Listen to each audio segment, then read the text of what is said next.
Assalamualaikum warahmatullahi wabarakatuh. Perkenalkan, nama saya Rizky Wali Sutarno dari kelas Teknik Komputer angkatan 7 kelas 01 mengenai NIM 101102400007. Jadi dari video ini saya ingin menjelaskan tentang materi fisika pada materi pertama, yaitu muatan listrik dan hukum Coulomb.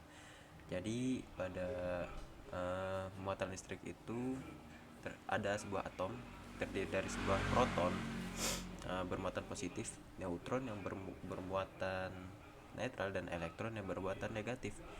Jika jumlah elektron dan proton tidak seimbang, atom akan menjadi ion. Nah, ion positif jika kelebihan proton, dan ion negatif jika kelebihan elektron. Jadi sejarahnya itu fenomena listrik ini diamati oleh Thales dan dari Miletus pada 600 tahun 600 sebelum Masehi, yaitu dengan batu ambar yang digosok menarik potongan jerami. Ini menarik bahwa sebuah benda yang dapat bermuatan listrik.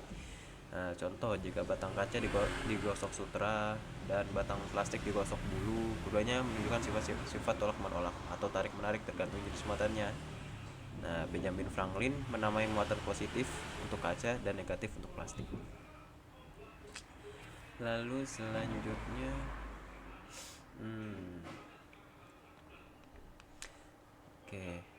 jadi penemuan partikel bermuatan itu ditemukan oleh J.J. Thomson pada 1897. J.J. Thomson pada tahun 1897 ditemukan oleh Goldstein dan dibuktikan oleh Rutherford. Besarnya muatan dasar pada satu elektron itu kan bisa disebut milikan ya, yaitu E sama dengan itu bisa kita tulis 1,6 dikali 10 pangkat min 19 C, karena sini nggak ada ya. Selanjutnya, pada muatan itu kita nggak bisa dimusnahkan atau diciptakan, jadi hanya berpindah. Misalnya itu pada saat batang digosokkan ke kain, terjadi perpindahan muatan dan bukan penciptaan. Lalu untuk muatan positif dan negatif itu, misal sebuah benda bermuatan negatif jika jumlah elektronnya lebih banyak daripada proton, dan sebaliknya. Ada juga positron, yaitu partikel yang bermuatan positif yang setara dengan elektron. Jadi jika positron bertemu dengan elektron, keduanya akan musnah dan berubah menjadi energi sesuai dengan rumus Einstein, yaitu ini. Nah, ini yaitu E sama dengan mc kuadrat. Lalu pada slide ini dapat dilihat generator Van de Graaff, yaitu alat pembangkit muatan elektrostatik yang dapat menghasilkan tegangan hingga 20 juta volt. Itu lumayan besar banget malah. Umumnya digunakan untuk mempercepat partikel dalam eksperimen fisika, jadi hanya untuk percobaan saja. Lalu selanjutnya, ini Pak Coulomb. Jadi pada hukum Coulomb, Charles Coulomb menemukan bahwa gaya antara dua muatan sebanding dengan besar muatannya dan berbanding terbalik dengan kuadrat jaraknya. Bisa dihitung dengan rumus F sama dengan K dikali Q1 kali Q2 per R kuadrat.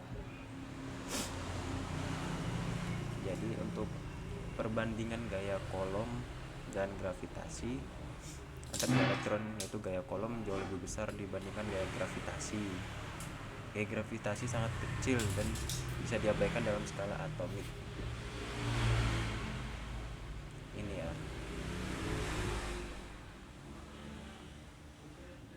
Lalu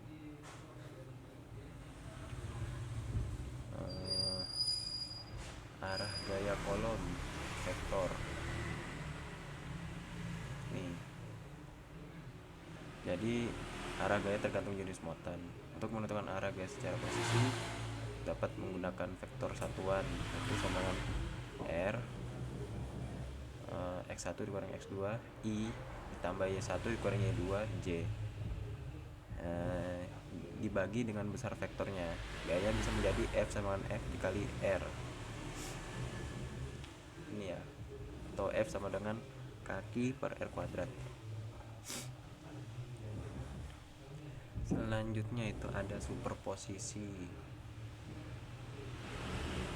Ya ini vektor tadi.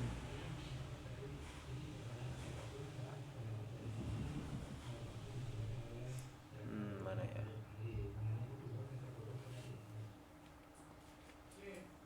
Nah ini vektor superposisi. Superposisi gaya itu ada lebih dari dua muatan. Seperti ini ya. Jika ada lebih dari dua muatan, gaya total dari suatu muatan adalah jumlah vektor dari semua gaya akibat masing-masing muatan lainnya. Pakai rumus F total. Rumus F total mana tadi? Ini. Nah, rumusnya itu F total sama dengan F12 tambah F13 sampai F1N. Selanjutnya itu contoh 3 muatan. Nah, pada 3 muatan ini, jika ada 3 muatan pada titik A, B, dan C, bisa dihitung menggunakan gaya antar pasangan. Yaitu jumlahkan secara vektor untuk mendapatkan gaya total pada satu titik. Bisa dilihat di sini. Lalu untuk gaya muatan yang pada gaya muatan yang digantung.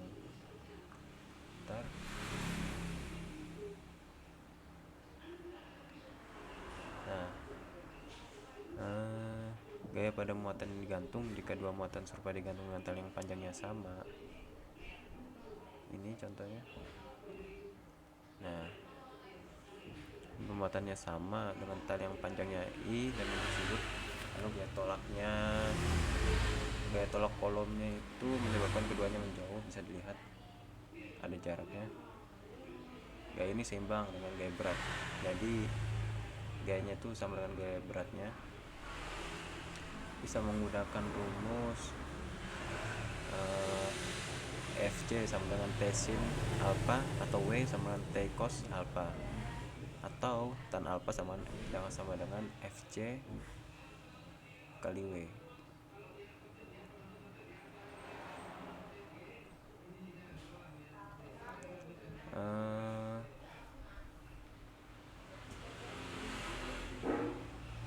Jadi untuk semua ini bisa belajar sendiri, agak menjelaskan semuanya terlalu panjang. Dari semua penjelasan itu, dari materi pertama itu muatan listrik dan kolom, muatan listrik pada hukum kolom, dari konsep muatan, sejarah penemuan serta rumus dan prinsip gaya interaksi antar muatan listrik. Jadi bisa dilihat, yaitu pertama ada hukum kolom, terus perbandingan gaya kolom dan gravitasinya, lalu arah gaya kolom itu vektor arahnya karena memiliki arah ya, muatan listrik. Lalu ada superposisi gaya yang dimana ada lebih dari dua muatan atau dua muatan pada sebuah muatan listrik. Lalu ada gaya pada dua muatan yang digantung, seperti ini ya, gaya pada dua muatan yang digantung. Nah, oke, sekian itu saja dari saya. Assalamualaikum warahmatullahi wabarakatuh.